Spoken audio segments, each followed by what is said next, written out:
আমি আজকে সকালেও বলেছি যে আমাদের কোনো দলের প্রার্থী থাকবে না। আজকে ঘোষণার পর থেকে সেটা আমাদের এই নির্বাচনী সমঝোতা বা 11 দলীয় নির্বাচনী ঐক্য, তাদের প্রার্থী হিসেবে তারা বিবেচিত হবে।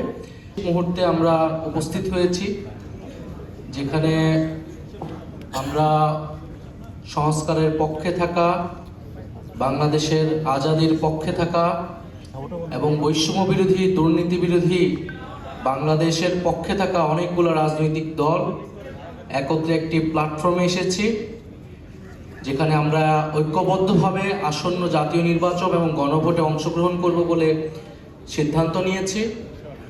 ফলে এটা আমাদের এক ঐতিহাসিক মুহূর্ত, ঐতিহাসিক যাত্রা।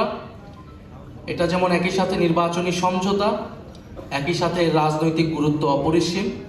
কারণ গণ অভ্যুত্থানের পরে আমরা যে আকাঙ্ক্ষাকে ধারণ করে এগিয়ে যেতে চাচ্ছি, আসন্ন নির্বাচনে এই পরীক্ষার মধ্য দিয়ে আমাদেরকে উতরাতে হবে।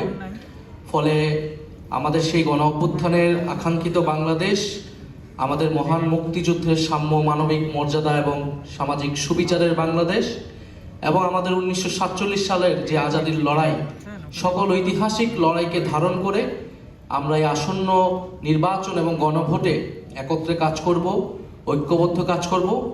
ফলে সারা বাংলাদেশের সকল আসনে আমি আজকে সকালেও বলেছি যে আমাদের কোনো দলের প্রার্থী থাকবে না। আজকে ঘোষণার পর থেকে সেটা আমাদের এই নির্বাচনী সমঝোতা বা 11 দলীয় নির্বাচনী ঐক্য, তাদের প্রার্থী হিসেবে তারা বিবেচিত হবে।